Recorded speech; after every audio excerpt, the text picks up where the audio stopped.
actually. Let's see, any other questions from the quiz or from homework stuff?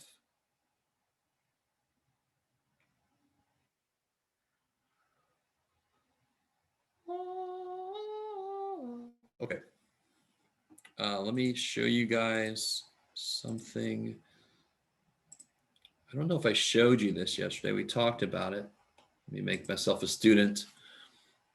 So right here is my extra office hours.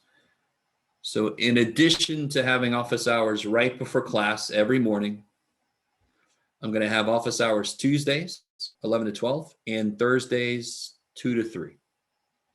So that's for all of my classes. So if you want to go to those office hours, make sure you click on the right link, right? This is the link for Tuesday. This is the link for Thursday. Okay, I like it. Don't click on the class link at this time because we don't have class at that time. It's not the right time for class. Okay. Anything else from the quiz or from homework? You guys doing all right?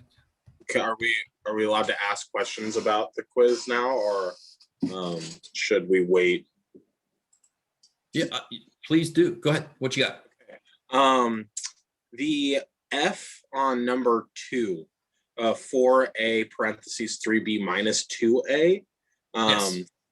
Is that, do we not use the distributive property on that? Of course you do. Okay. Let me look you up here. I put 4A 3B minus 8A. Is that's it? But that's incorrect. Oh, you just didn't now. So you sort of wrote what you were going to do. Now go ahead and do it. Don't tell me right now, but okay. When you make corrections, just write down what 4A times 3B is. And do you see what the other part of it is, right? The 8A, what it's missing? Yeah. Okay. Okay. All right. Yeah, that makes a lot of sense, actually, now that I look at it. So, yeah. Also, can I ask one more? Sorry. Yeah. The number 2D, I think multiplying fractions. I was having some trouble with that. Oh. All right. What's kind of funny to me, so let me ask you guys something. Everybody get ready. All right. Can you guys tell me what's 2x times 3y, for example? What's 2x times 3y? 2x, 3y. No, you could do better. Come on. Put them together. 6xy. There you go. Everybody see that in the chat? 2x times 3y is 6xy. And you're all like, okay, whoop-de-doo. Good job, Jeff. What is 2x plus 3y? Kind of a trick question, I guess, but what's 2x plus 3y? You can't do it. We can do it. Can't do it. You cannot do it. Why not? I guess because you can't combine It's them. two kind. It's not the same. Like an apple Not and the same. banana. They're not like terms. They're not like terms. So what's the point I'm trying to make? Were we able to multiply them? Yes. Were we able to add them? No. So when I really want you guys to get this. Like terms is only required when we are adding and subtracting things. So 2x plus 3y can't be done not like. 2x times 3y, 6xy. No problem, right?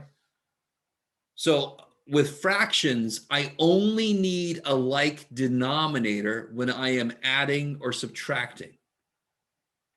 So if I said, what's 2/3 plus 3/5? Can I just add those the way they are? Hell no. But what is 2/3 times 3/5? Now I can just go ahead and multiply them, right? In fact, what would be the smart thing to do if it was 2/3 times 3/5? What could I do? Multiply across. Yeah, but what's a better thing I could do first? Cancel out the 3 and the 3. Yes. So then you get 2 times 1 over 1 times 5. Done. I do not need like terms when I multiply. Yeah. Do you guys understand? So what does that have to do with fractions? I really want you to get this. Fractions, when I add and subtract, I need like terms. So how do I make fractions like terms, like denominators? That's just the same idea as like terms. When I multiply things, I don't need like terms. Okay, maybe. So on 2D, some of you guys made like denominators. That's the opposite way you want to go. You want to reduce shit. You don't want to build stuff up, right? Okay, maybe. Maybe? Is that all right? You guys get that?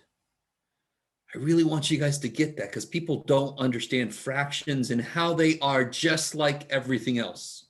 I can't add anything unless they're like terms. What does that mean for fractions? I need them to have like denominators that makes them like terms. Multiplication and division, I don't need like terms. Somebody asked me to talk about, a few people asked me to talk about number 1 again. All right. Let me see. Get out of the way.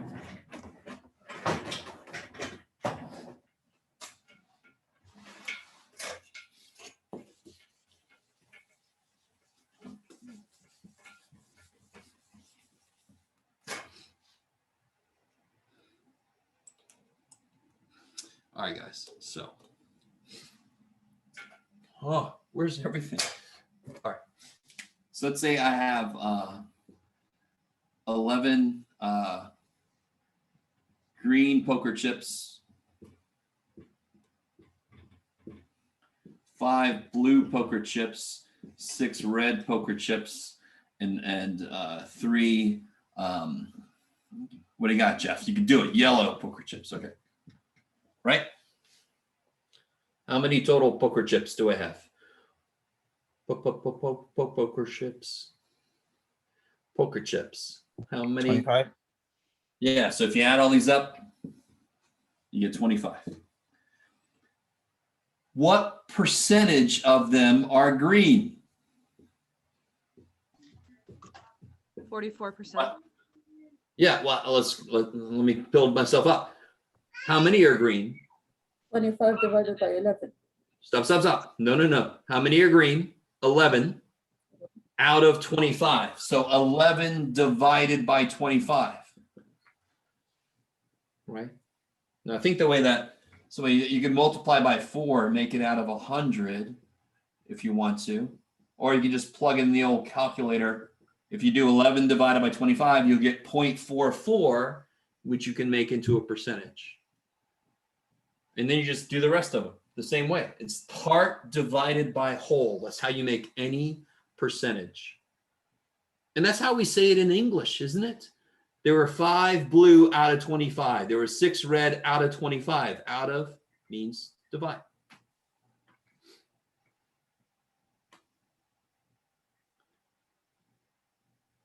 Is that all right? Is that okay? Nearest 10, that means 40%. Sorry? In this one, the nearest again? 10. As you ask in the question. Oh, the nearest all right. Let me do this. Okay. Because this is too nice of a number, right? That's too nice of a denominator. So let me make there be 2 yellow. Let me make there be 1 yellow. There we go. Now there's only 23. Is that cool? Yes. So now what percentage are green? 11 out of 23. What do you get when you do 11 divided by 23? Somebody help me out. My hand, I'm out of batteries.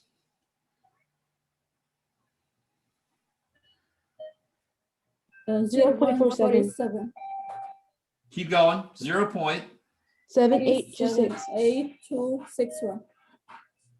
What? 4782. There's got to be a 4 in there, right? It's 47826. Okay, and blah, blah, blah. So now I want to round it. So that would be 47.8. So I want to make it 47.8 percent. That is a 10th. That is the 10th place, right? So I said round it to the nearest 10th of a percent, which means I want it rounded so it has 1 decimal place as a percent. So some of you guys were rounding it to the nearest tens or the nearest whole number. No, I want the nearest 10th of a percent. I love it. Is that cool? Yes. Why did I do that? Because I'm evil. Ah. All right, somebody's asking me about 2b, and I won't make the stupid Hamlet joke I could. Let's see, 2b. Oh, 2b is the, so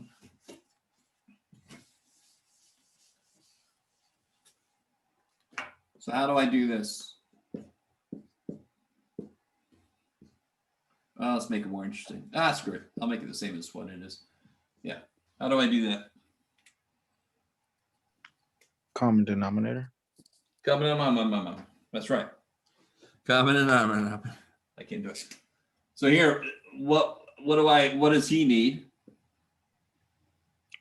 5, 5. Of course, he needs a 7. 7. Yeah. So then you get 15 35ths minus 7 35ths is 8 35ths. Done. Yay. I need like terms when I'm adding or subtracting. I have, so the beginning problem was 3 of these minus 1 of those. I cannot do that. Now, what would you tell a person that told me this was the answer? What did that person do? Subtract across. Yeah, holy shit. That does not, how do you get 2 of these? I don't see any of these anywhere. How did that person get 2 of them? That doesn't make any sense. Right? I see 3 over 7s and 1 over 5. Now, if I do this, now I have 15 of these minus 7 of these. Like terms. I can get 8 of them now. I can do it. Do you guys get that? I really want you to see fractions are not so evil. They just need like terms like anything does. So, okay, let me see. I think what I did wrong was I just made the denominators like, but Oh, yeah. I kept the numerators the same and just subtracted There you it. go. Because I mean, if I wrote down, because if you do this, 3 7s, blah, blah, blah, and you just multiply the bottom by 5 and make it this, then you are saying that Today. 7 equals 35. That's what you're saying. Oh, okay. Okay. Yeah. All right. Cool. Like it. At least that mistake, you knew you needed like denominators. So that's a good thing to know. But you got to realize to make it legal, you got to change both the top and the bottom.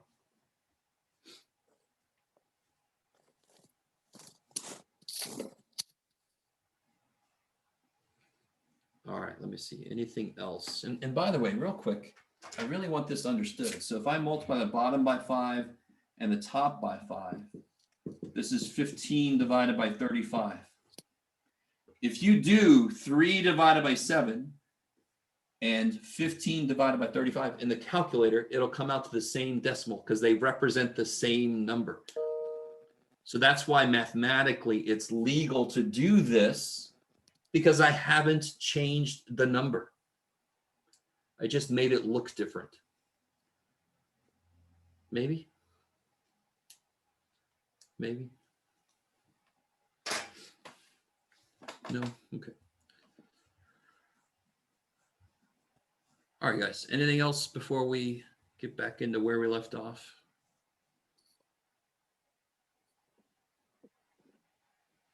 All right. Oh, yes. Oh no. Okay, I know we went over F. I'm having trouble just when you're combining the whatever the integers. You don't have to do the whole thing. I'm just for some reason I confused myself on it again.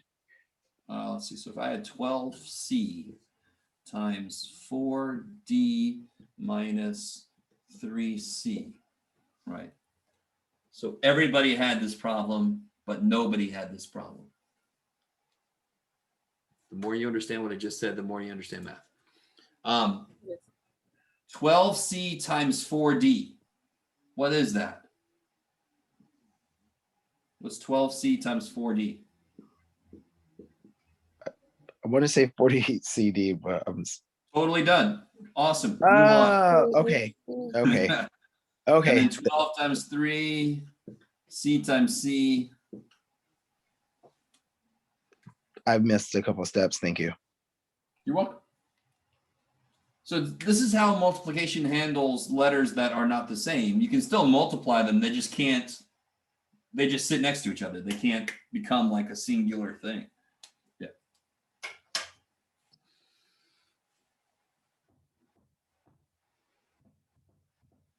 Okay. All right. So today, while I'm up at the board, I think I'll do an example of probability because we're getting into probability today. Probability is freaky. I don't know if you guys have ever heard this. There is this show called Let's Make a Deal. You guys ever heard of that show? Let's Make a Deal. Yes. Yeah. Very silly game show, right? I remember back in the day, it was Monty Hall was in charge of that show. Anyway, at the end of the show, at least the way it used to be, I don't know what it's like now, but at the end of the show, they would have a contestant. There would be 3 doors. Stay with me. And behind one of the doors was a beautiful prize. We'll say it's $50,000. So behind one of them is a prize. One prize of $50,000. And the other 2 are goats. So we're assuming people come on the show like not hoping for a goat, right? They don't get to go, oh, great, I got a goat. No, you want the $50,000. So behind one of the 3 doors is the 50,000, and behind the other 2 are goats. So somebody pick a door for me. 1, 2, 3. 2. All right, 2. So somebody picked door number 2. Can somebody tell me, let's see how much you know about probability already. What is the probability that that person has already won? How many doors have the prize? 1 door has the prize. So it's a Out of how many total doors? 3. 3. So it is probability 3%. in a very fundamental way is related to percentages, Yes. right? It's the number that matches what I'm looking for divided by the total number of things. So 1 door is what I'm looking for divided by 3 total doors. 1 out of 3 chance. I love it. So the probability that they won is 1 out of 3. So what's the probability that they lost? 2 out of 3. 2 out of 3. It's crazy. Because we know that all probabilities have to add up to be 1, right? That's how we figured that out so quick. All right, how you guys doing so far? Now, here's where things get interesting. So somebody picks door number 2. I'm the host. I say, oh, okay. Well, look behind door number 1. Behind door number 1, there's a goat. In fact, it's spider goat. It's spider goat, spider goat. And then I ask you, do you want to switch? I ask you, so I show you there's a goat behind door number 1, and then I ask you, do you want to switch? Would it make a difference probability-wise to switch? No. I got 1 no. No, because it's like a half and half. I got 2 no's. I don't hear a right answer yet. The answer is yes. That's what I was gonna say. Oh, I see. Yeah, sure. Now, this is very difficult for humans to understand, right? And I'm not saying I'm an alien. I'm saying I'm also a human. Our brains are not hardwired to understand probability, but I really want you guys to understand this. The prize is here. The prize is here. You should have switched. I pick that door at the very beginning. That's where the prize is. When you pick a door, I really want you, I'm going to show you a different situation. When you pick a door, you only got a 1 out of 3 chance to be right. So there's a much higher probability that it's not behind this door, isn't there? What's the probability it's not here? Twice as big, 2/3. Why did I open this door? Most likely because the other one has the prize behind it. So let me show you this. Let me show you this. What if there was 100 doors?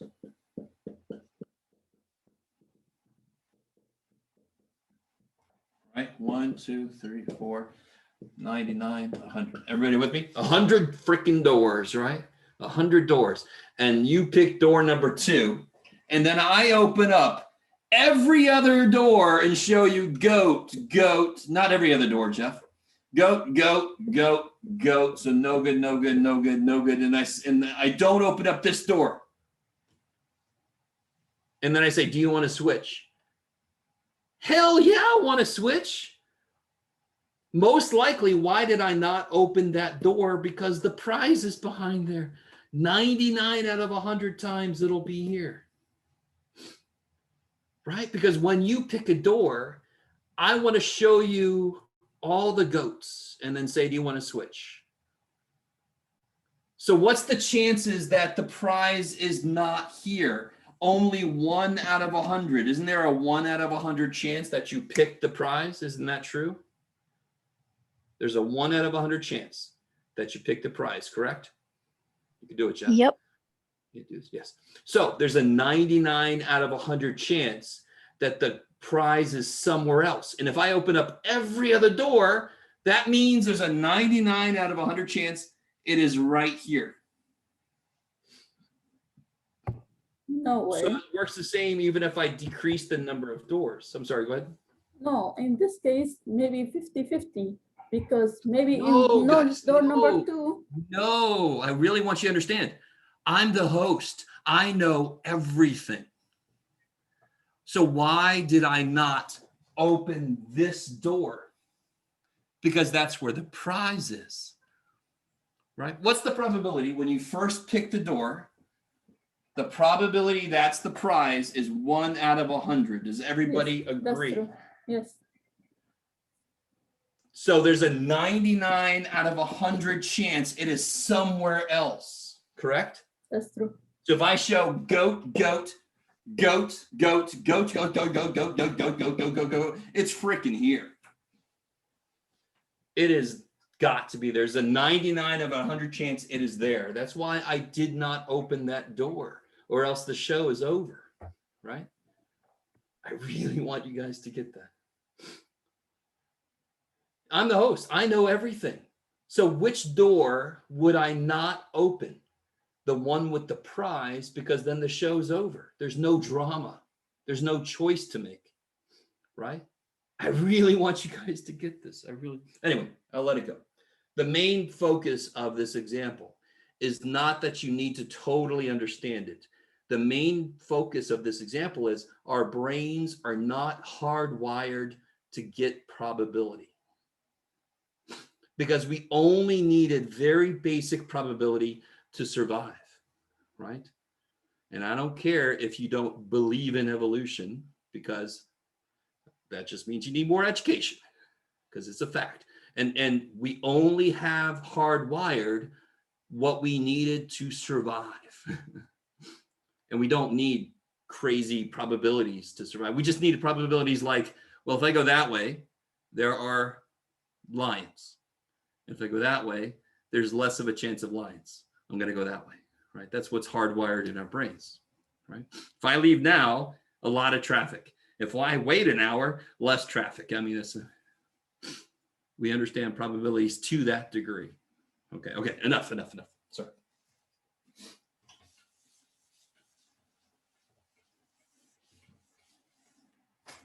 Have any of you guys ever watched the show Mythbusters? You ever heard of that show? Yes. Anybody? A few people? They did a whole show about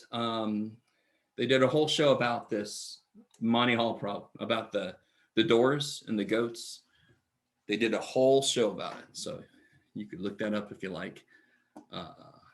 Anyway, enough of that. Okay, so let's get into the book here. Let's see what the book's got for us. Oh shit, this one. All right, so now we're in section, believe it or not, 1.6, probabilities. So we got stuff like this, right? Impossibility to a certainty. Okay. So number one is all about the basic idea of probability. The basic idea of probability is this. And I said this earlier, but I'm going to make it a note. So here's the basic idea of probability.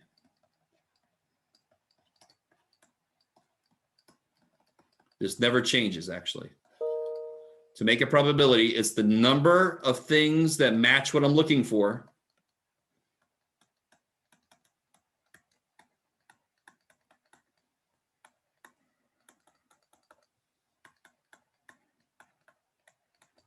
divided by the total number of things.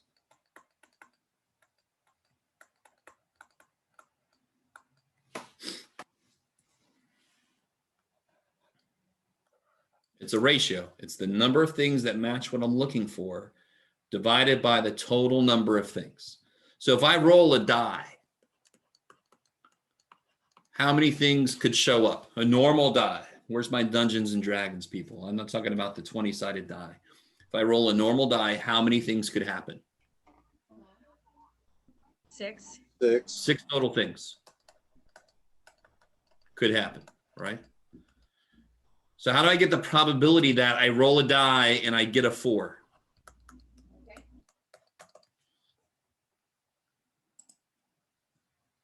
How many sides match with 4? One side matches with 4 out of 6 total sides. There's a 1 out of 6 chance. Now here's the thing. Here's the thing. I love you guys. Get ready. All right, stay with me. Stay with me. All right. Probability does not mean much of anything unless you do something a lot. So if I roll a die once, what the shit does 1/6 mean? Has anyone ever thought about that? Like, even get easier, flip a coin. If I flip a coin, what's the probability it's going to end up on tails? 1 out of 2. 1 out of 2. 1 out of 2. What does that mean for a single flip? Nothing. Probability only really means something when you do something a lot. So look down here. It says, if you roll a die 300 times, how many times would you expect it to land on 4? So this is where probability gets to shine. The probability I get a 4 is 1 out of 6, which means 1/6 of the time it would land on a 4. So if I do it, if I roll it 300 times, how many 4s would I expect?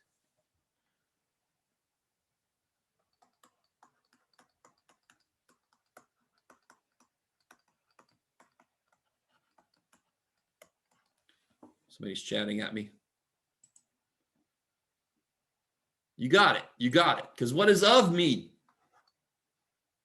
Of, not out of. Of means multiply. So 1/6 of 300 times. If I would have done the coin first, you would have gotten it even better. If I flip a coin 1,000 times, if I flip a coin 1,000 times, first thing is the pandemic has really gotten to me. Second thing is, how many heads could I expect to get? How many heads would I expect to get? If I flipped a coin 1,000 times, I would expect about how many heads? 500. Yeah, 500. Does that make a little more sense, right? Because it should show up about half the time.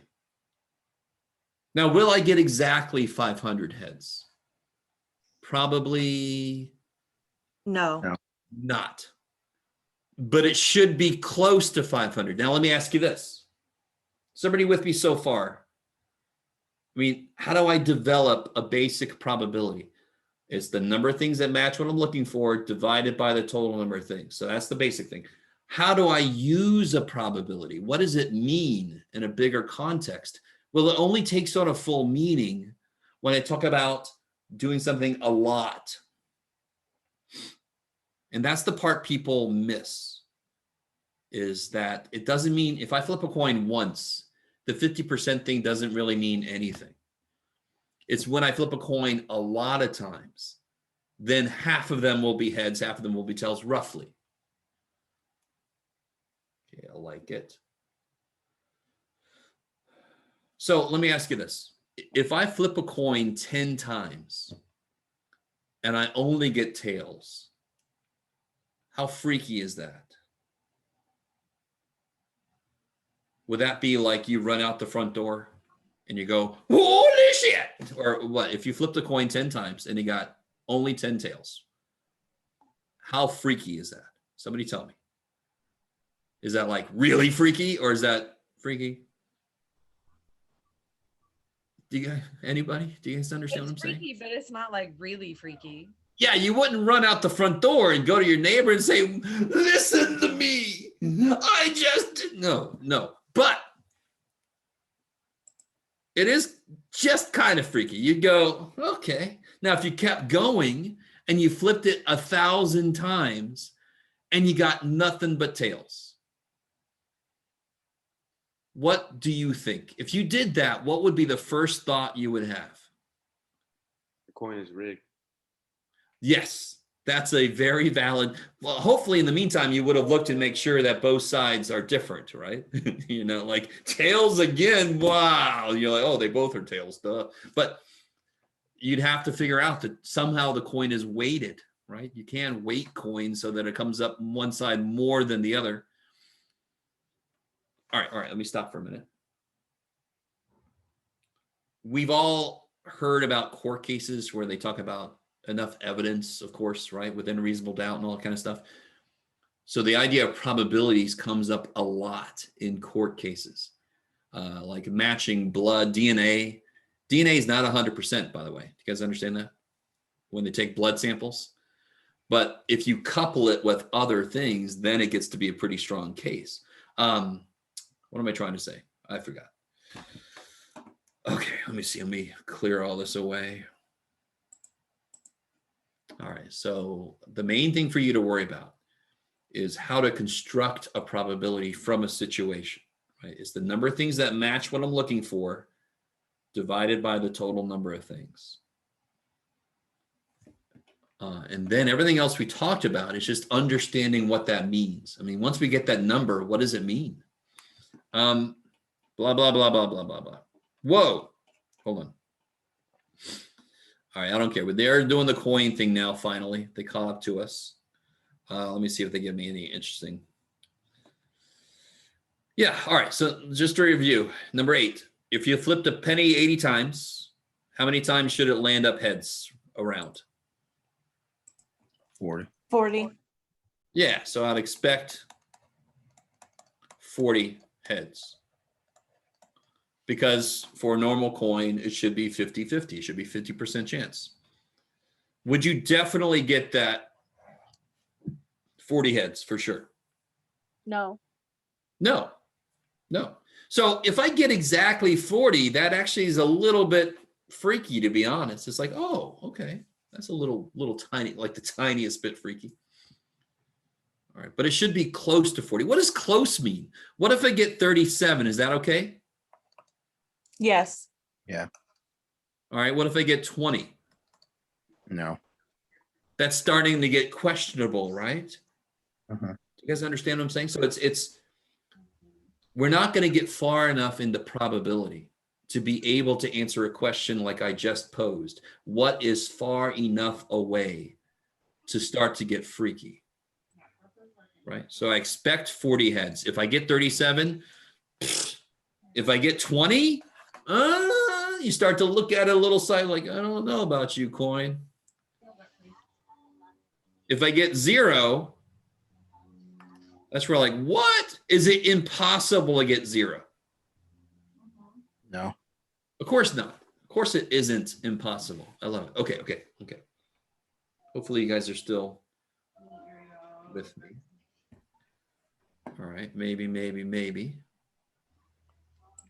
So if you, I think many of you are going to take statistics. If you take statistics, you will actually learn how to tell exactly where far enough away starts, right? It's supposed to be 40, 37 isn't really far enough away. 20 is, but where is that line? Where is that dividing line between not enough evidence that it's rigged and enough evidence that it's rigged, right? All right, blah, blah, blah, blah, blah, blah, blah, blah. All right, let's see. Let's see if they have some good stuff here. Oh, okay, let's talk about different kinds of probability. Everything we've been doing so far is theoretical probability. Did I actually flip any coins? No. Did I actually open any doors and see any goats? No. So theoretical probability is based on just what could happen. Empirical probability is based on what does happen. So if I have a coin, let's talk about empirical for a minute. So say I have a coin and I flip it 10 times and I get 6 heads. The empirical probability of getting a head on that coin will be 6 out of 10, 60%. That's empirical probability. Do you see the difference? Theoretical probability is there's 2 sides, so probably getting one side is 50%. That's theoretical. I didn't actually flip anything. You guys with me at all? So empirical is a word related to observation. Okay, I like it. Theoretical, of course, we all know that word. Theoretical means you didn't do shit. Well, you did. You did some math, but you didn't actually you didn't flip anything. You didn't look at any goats, right? Can't believe you math people don't even look at goats. All right. Let me clear all this away. At this point, if I were a student in this class, I'd be like, what the hell is this homework going to look like? All right, we'll get there. All right, we're not going to do this crazy thing where you guys flip things. Blah, blah, blah, blah, blah. Oh, okay. Look at number 5 real quick. Read through this, number 5.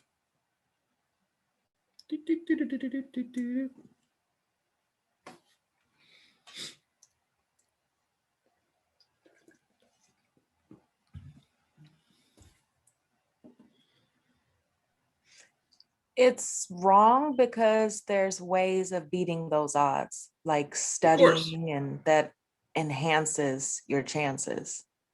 So what is the main, she's not wrong that there are 2 possibilities, right? She's not wrong about that. So what is she wrong about exactly? You got the right idea. I'm going to try to push it a little bit. What is she assuming that isn't necessarily true about those 2 possibilities? Are those 2 possibilities equally likely?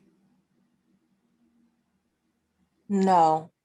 So that's why it's not like flipping a coin, right? Flipping a coin doesn't just mean there's 2 possibilities. It means there's 2 equally likely possibilities. So what's the probability it's going to snow tomorrow here? Is it 50%? Just because it snows or it doesn't? That would be insane. If a weatherman said 50% chance of snow tomorrow in San Diego, we'd be like, you need to stop. You need to go somewhere else, right?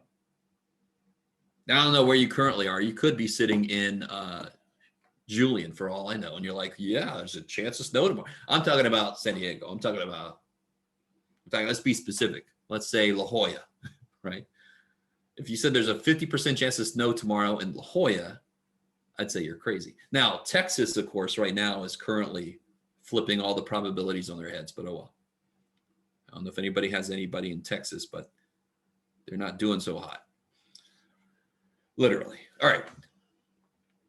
So the real problem here is those two possibilities are not equally likely. So it doesn't make sense to say 50%. Each one of you could right now, I'm not going to ask you to do this because it would be kind of mean, but you could each come up with a percentage chance of you passing the midterm, right?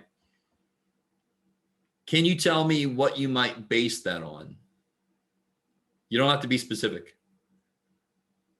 Like if I asked you right now in your head, come up with your own probability of passing the midterm.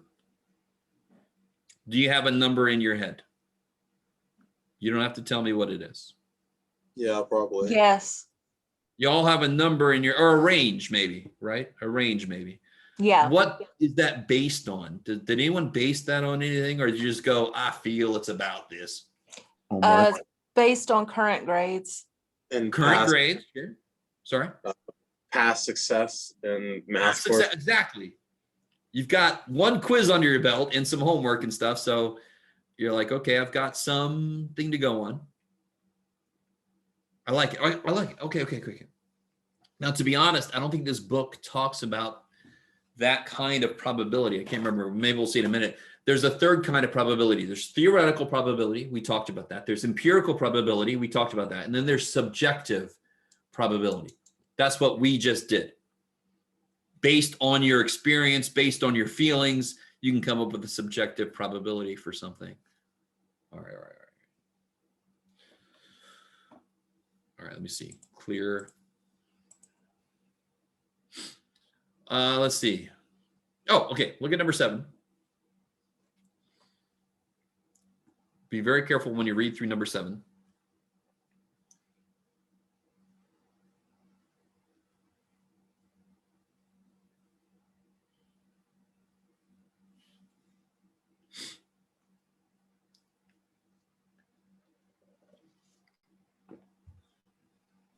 So 1 in 45 chance.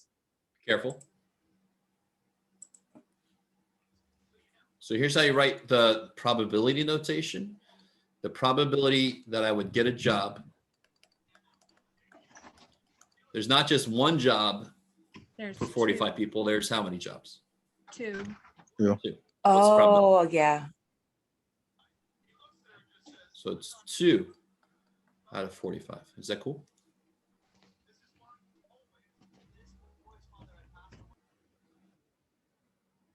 You guys with me out there? Yes. Okay. Yes. All right. Yeah. Because 2 people out of 45 will be picked, right? So what are we assuming though? We're assuming that everybody has an equal chance. Is that true? That's what this next thing is. No, Is not this everybody true? has an equal chance. Sorry? No, not everybody has an equal chance. Exactly, right? Okay. So not everybody has an equal chance. It's period, right? Some people off the bat, they'll come in and say, I have no qualifications. I figured out, give it a try. All right, next, right? So that means that you would have a higher chance if you were qualified, if you met all the things, you have a higher chance, right? So that's number 8. Let's see, is number 9 interesting? Yeah. What about number 9, real quick?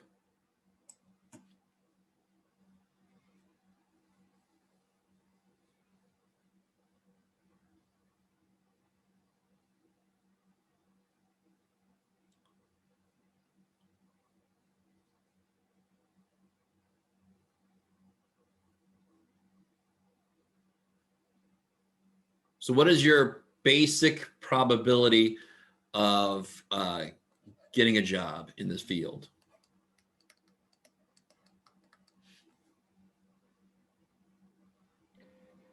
I think 70%.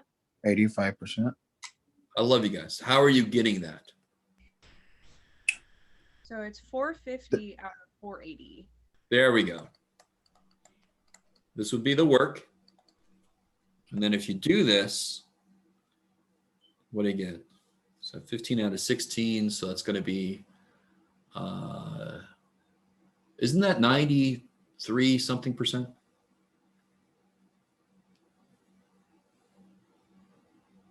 93.7. Is everybody with me so far? So you didn't have to guess. We have numbers. So this, what kind of probability did we just calculate? What kind? Is it theoretical, empirical, or subjective? Empirical. Empirical. Because it was based on past observations. I like it. I don't care about the rest of this. I mean, you can do several things to make yourself more likely to get a job, right? Just passing through a program does not mean you will get a job. You have to do other things to make yourself more employable. Okay. All right, let me clear all this away. So it's still the total number of things that match what I'm looking for, 450 jobs, divided by the total number of things, 480 people. That's always the way to put together probability. Let's see, here we're getting some more interesting stuff. Let's see. Yeah, all right. So what's the probability that somebody knew within a week, that they would stay in their long-term job? So this whole idea is kind of interesting. Once you start a new job, this is how long it took before they knew if they would stay.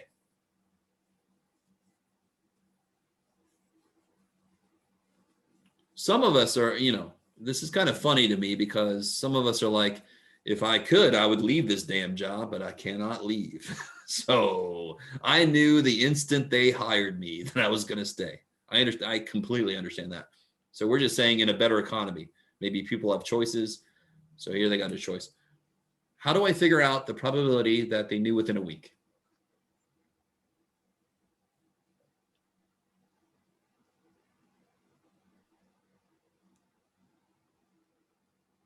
How many knew within a week? 231. 231. Oh, holy crap. What are you doing, Penn? 231 out of how many total people? 905. No. Oh, 1005. Yeah.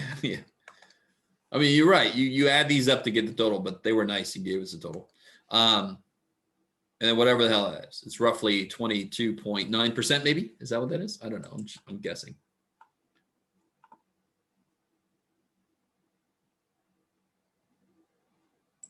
You guys with me out there? Can anybody do that for me? Is it 22 point something?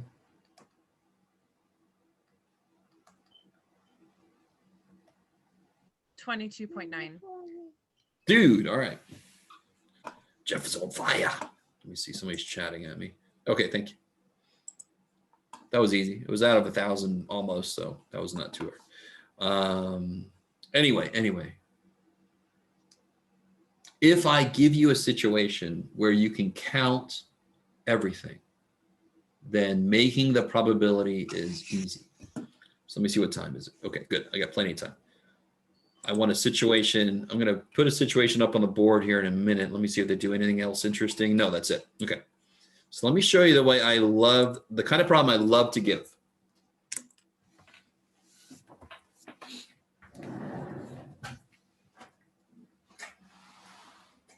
Okay.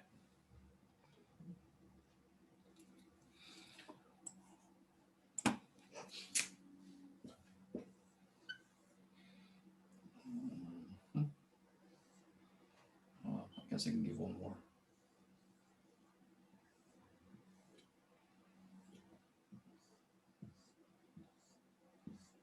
So let's say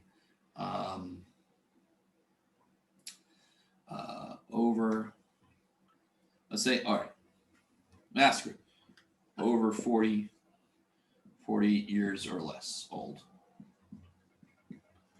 Yes, no, maybe. So I ask a bunch of people a question. So I have some over 40 years old, 40 years or younger, right? So let me see if you guys are cool with this.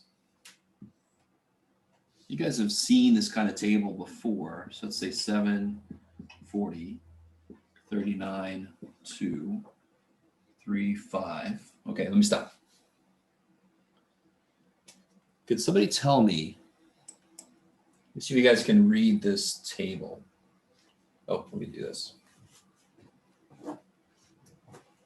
That's a little better. What does 2 mean?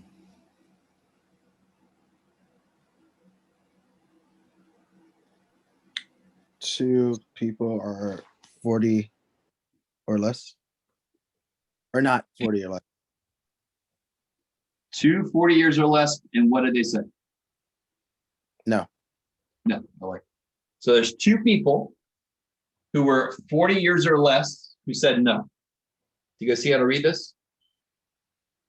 How many total people said yes? 47. 47. How many total people said no? 41. 41. How many total people said maybe? 8. 8.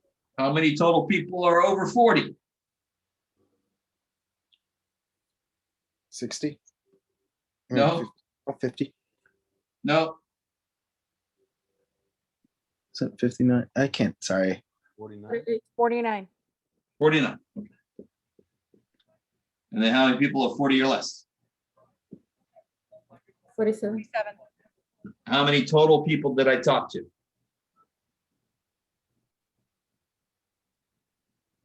A lot. 96. 96. 96. Right, you can see it here and you can see it there. Don't add these people to these people because then you counted everybody twice. Does that make sense? If you add these people are these people, right? I don't know if you guys are with me. So now I can ask you some neat probability questions. If I pick one person, what's the probability that person is over 40?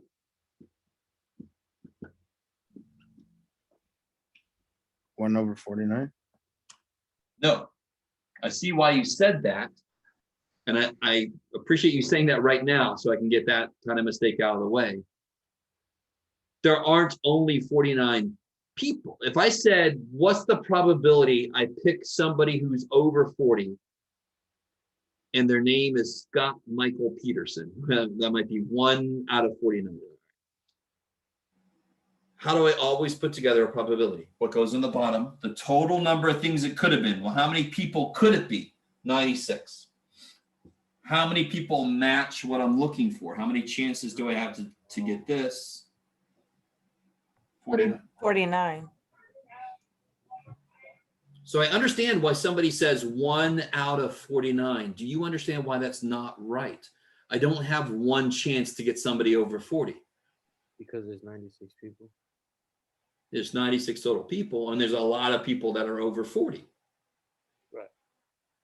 Okay, maybe. The denominator will always be the total number unless I give you more information. So that's where we get a little bit harder. So then I can ask you, what's probably somebody said maybe?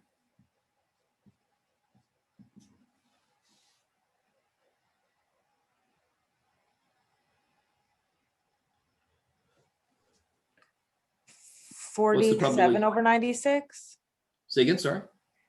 Is it going to be 47 over 96? No, 47 are the number of people that are 8 out of 96. Oh, okay. maybes were a total of 8 out of 96. Now, real quick, I'm sorry, I should have kept going with this. What is 49 divided by 96? If we make this into a percentage. 19 point. Whoa, no. Is that this one? No, that's not that one. Oh no, yeah, that one. It's not 19. 50. Is it 50 exactly? Neat. Exactly 50%. No, it isn't. Well, sorry? 51. It's 51? 51.04. 0.04? Okay. All right. Yes. And again, on a quiz or a test, I would tell you how much to round, just like I did on the one that you guys just took. Okay. And then what's 8 divided by 96?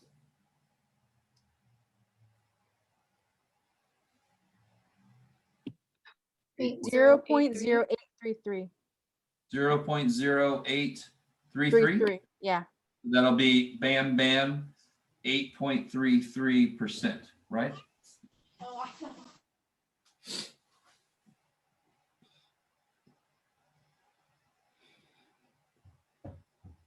Okay.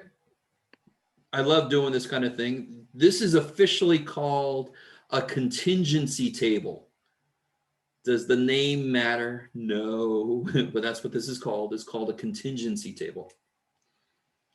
So I love doing that kind of stuff because I'm crazy. All right.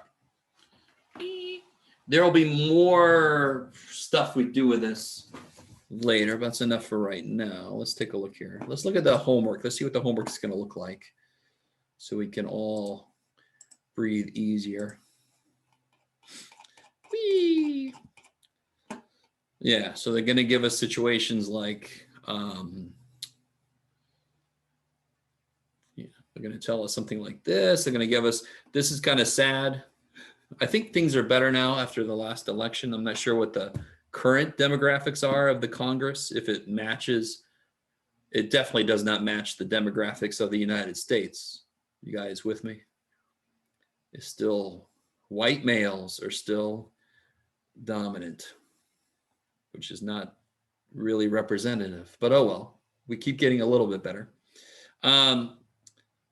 Yeah, so the homework won't be too evil. They give you situations that you have to figure out the ratio for the right probability. Let me see if they give you, oh, that's it. Wow, that's short. That's a very short little set of homework.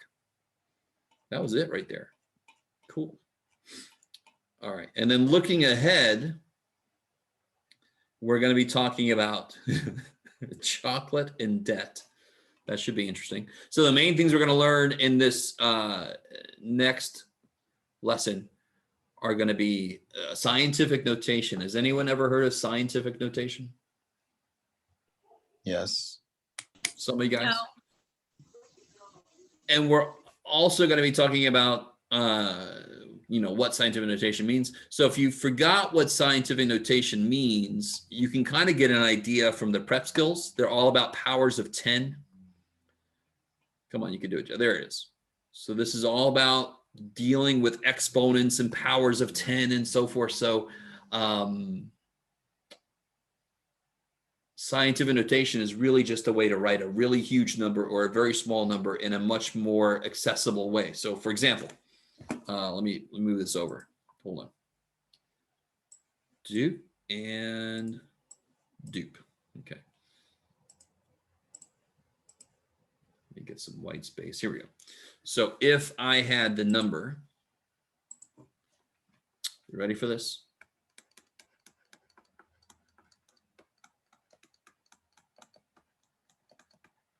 All right. So if I had this number here, woo, that took a while to write. I don't like that. So scientific notation is a way to write this quicker. How many zeros are there? 18. 18. Yeah, 3, 6, 9, 12, 15, 18. 18 zeros. So there should be a way to say something like 4 followed by 18 zeros or something like that. And this is even too long. So I want to condense that. I want to make it really kind of short. And just say 4 with 18 zeros. To the power. Sorry? To the power 18. Yeah. So we're going to get there. Yeah. So to be honest, yeah, exactly. So the way I would write this would be 4 times 10 to the 18th power. That is scientific notation. Notation. Right. So that's what we're going to get into tomorrow. I think we've done enough for today. We'll leave a little bit early. That's beautiful. So let me know if you guys need to hang out afterwards a bit. Otherwise, you are free to leave. Does anyone need to hang out and ask questions? Thank you, Professor. Have a nice day. Anytime. You too.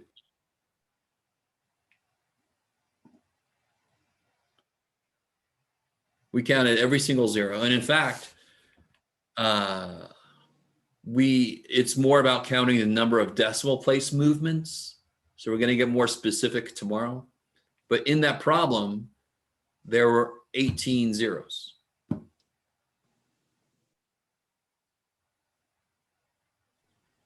So I would move the decimal place 18 times.